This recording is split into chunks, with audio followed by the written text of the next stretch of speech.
Hi everyone, I'm Greg, aka Gregoire from Greg's Whiskey Guide.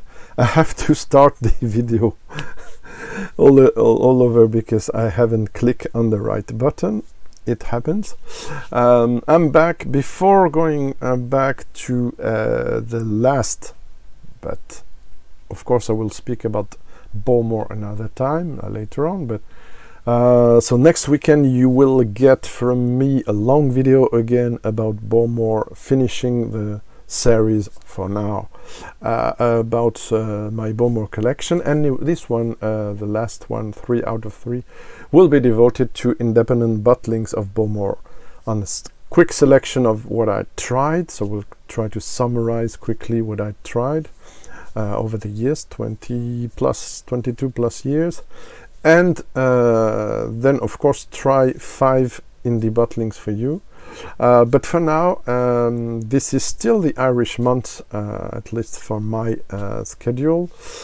Happy St. Patrick's Day to all the Irish viewers, by the way. I'm recording it on the 19th. It was the 17th of March. As usual, I couldn't go to a party. I had too many things to do, but hopefully soon things will go back to normal totally, which is not still the case.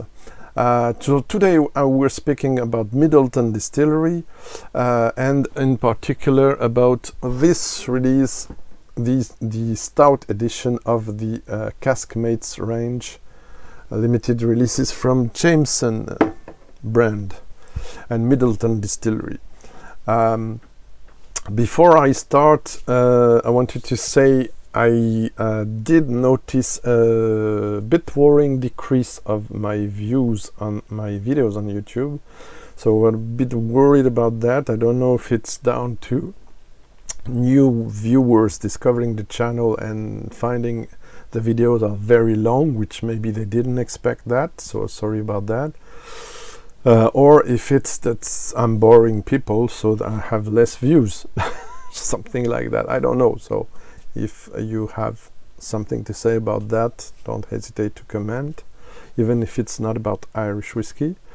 Having said that, I've decided to, instead of giving you a second episode about Irish Whiskey Month, the first one was live, and the first one included 7 tastings.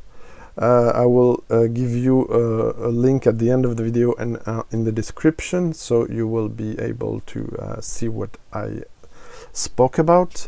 I tasted very quickly Bushmills, a Powers, 2 Jamesons, a Tullamore Dew, a Tyrconnell, and Connemara. But I wanted to do initially maybe 2 episodes about 3-4 other whiskies to try in a row, but I wondered maybe because of that signal of less views, you would prefer maybe a shorter video and individual ones.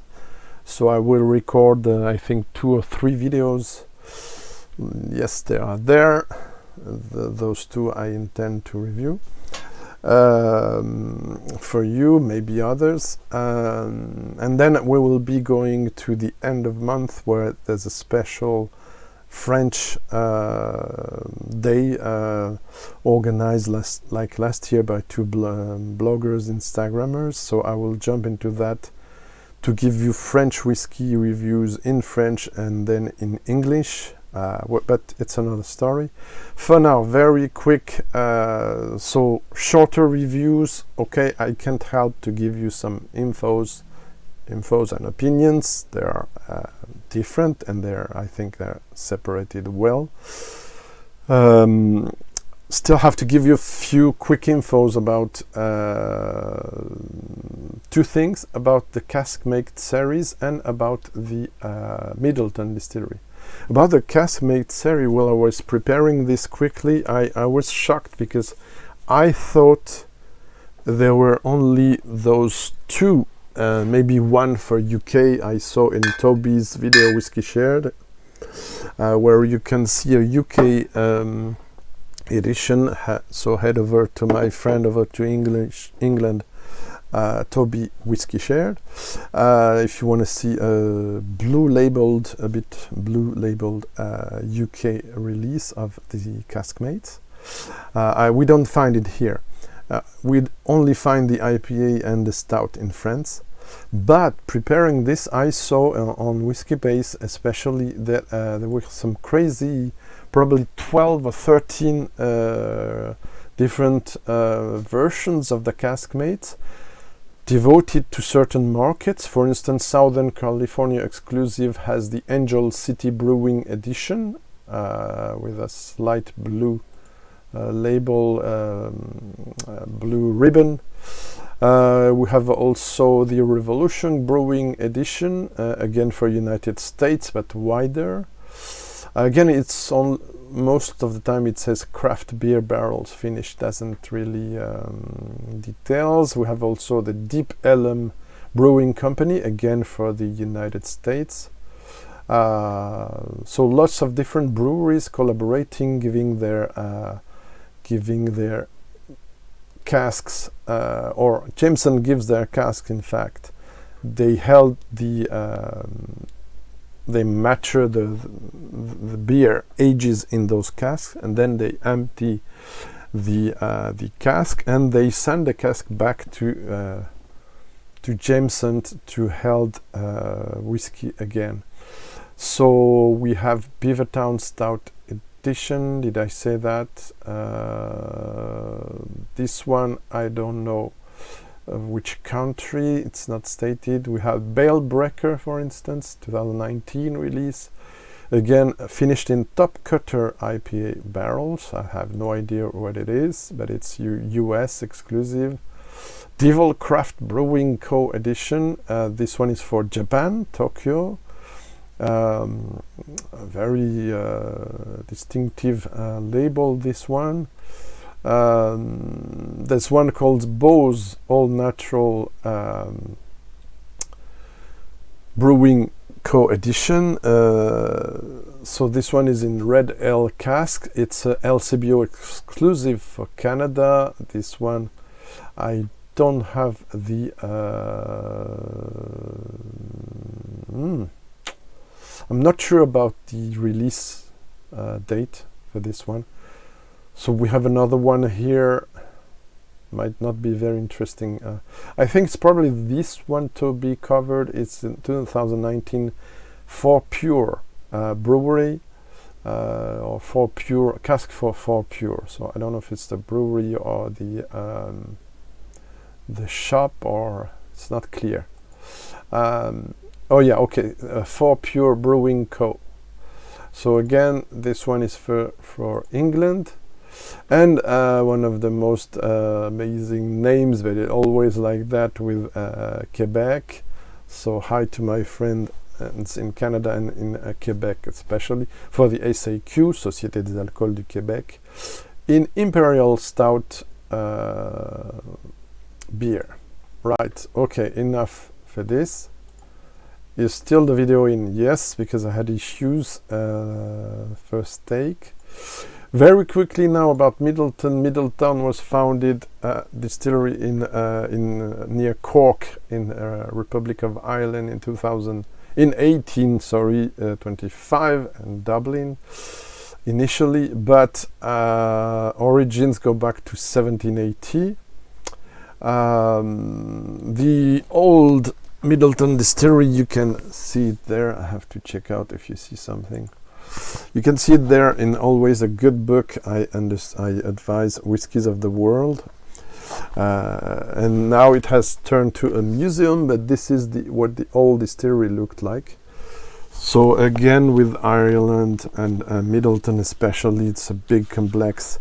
So you have tons of you have huge stills. I mean, the capacity of those stills is really huge. I know it has been now down up to 13 in the new stills, but basically the worst stills were of 20,000 liters, and the spirit stills of 30,000 liters. So it's crazy capacity. I'm gonna be very short on this, like I said in this shorter reviews. So most significant things, it's those Irish distilleries got together in around 1973-75 to try to compete towards the other countries of Scotland, let's say, and it was complicated. They had to gather themselves because in the 70s there were only 4 or 5 distilleries left, where they had 100 ones way before that. So the new distillery starts in 1975, doing lots of different types of whiskey. You can have the whole story on my website, which I'm related to here. So Pernod Ricard, the French owner, biggest after Diageo, okay, depending on the markets, owner of 13 Scotch malt distilleries, active by the way, and others, and also Irish ones and US ones. In 1988, Pernod Ricard takes over Irish Distillers Limited, also because the Irish didn't want this to be in UK hands, let's say that. And at that time, 1988, they were producing 20 millions of liters of alcohol per year. It's more now. The Jameson is the flagship, the basic one, the entry-level one. But also, of course, the Powers, the Redbreast, and the spots, the colored spots with the green, yellow, red, blue, and now gold coming in. I forgot one. Yellow spot, of course. They have also their famous blend that's a bit expensive, the Middleton Very Rare. They have other things now. Okay, to go back to the tasting now, like I said, I will try to focus only on one whiskey. We'll be tasting the stout edition of the Caskmates series. Hope this was loud. Note that on this one is the back label is in English. So this bottle is from 2019. I tried more recent one that, well, not too different, so that's why I still review this one. This is how the current label looks in France. So it's more precise on the front, whiskey finished in craft beer barrels. But the good thing compared to my old bottle is that on the back label, which is now in French, it states the name of the brewery. The name of the brewery who does stout is 8 Degrees. It's the 8 Degrees company, so it's more precise. So again, the whiskey has been finished in barrels from them, which did contain some beer, stout beer previously. The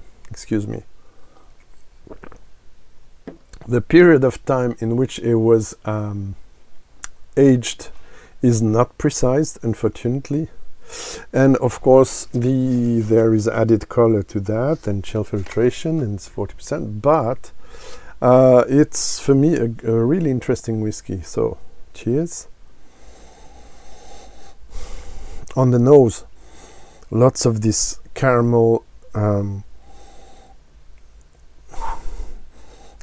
from the stouts, natural caramel now.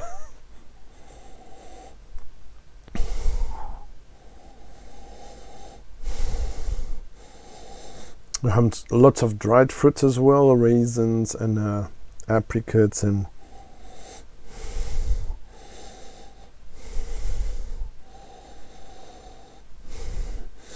dark chocolate, a bit of Demerara as well.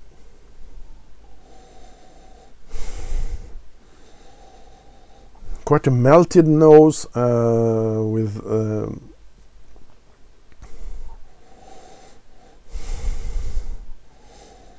not leather, but yeah, some roasted malt. Okay, just a second. Okay, sorry for the interruption. Yeah, some brown sugar, brown beer, some slightly burnt wood. Very melted, pleasant. This is one I had the occasion, forgot to say, to try in a show the beer in which this was finished, and on the side as a whiskey chaser the whiskey. And it was an amazing experience because you could really see the influence. I really recommend that if you have the occasion, with moderation please, because a whiskey chaser can be very tricky. So just have a shot of whiskey on the side and a half pint, let's say, of the beer, and you alternate. This way you can see the interaction between those two, and very interesting. But of course this is a double take, double shot in a way, so you have to be very careful. On the palate now. Cheers, and happy St. Patrick's Day once again.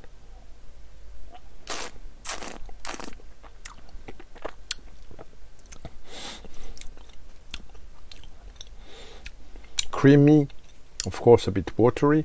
I would have loved to see that at 43, 45, 6. But it's mass market thing. Even it's a bit limited edition, it's still something that's probably produced 100,000 bottles or more. So the end is a bit thin.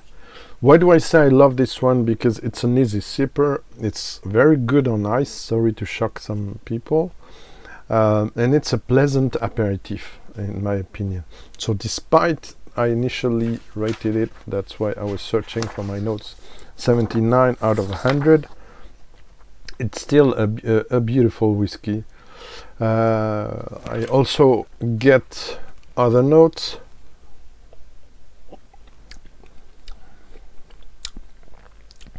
I wrote the notes. I saw the notes, so I want to make sure it matches now.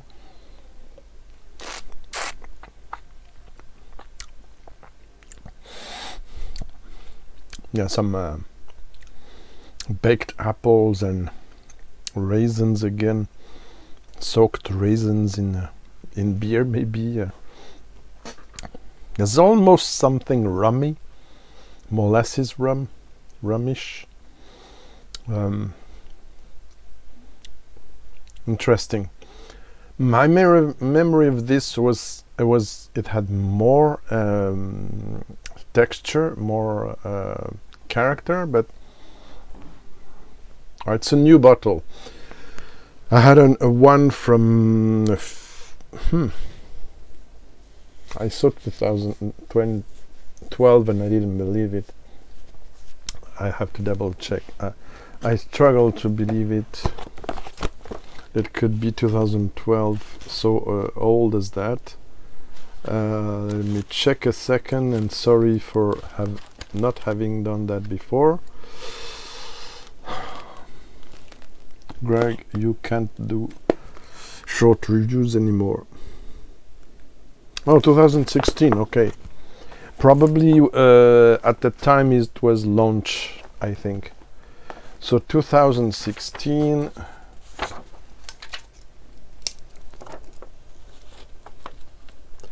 And this 2019. Okay, yeah, the 2016 were definitely better in my memory. But okay, let's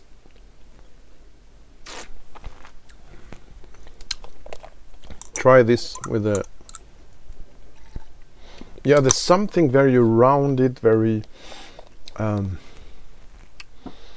it's hard to define it, that's very pleasant in there. It's different from the regular release, which showcases a lot the grain component, the entry level cream label.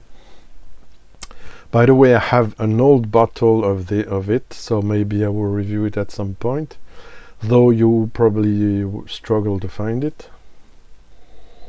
Well, this is still in the market. So beautiful apricot, peach, maybe quince,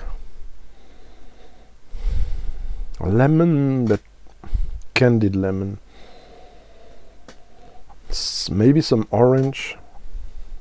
So the nose is better with a few drops.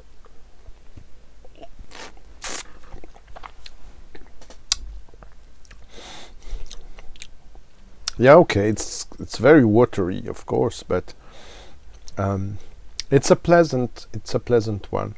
I do recommend it over the regular expression. Do not expect a single mold or a single pot still, of course, with this one. But yeah, all in all, a nice whiskey. So that's it for today. I'm gonna record one or two others. You have hints on the table of which, and maybe publish them quickly this week. We'll see. So happy St. Patrick again, and see you soon. Cheers, take care.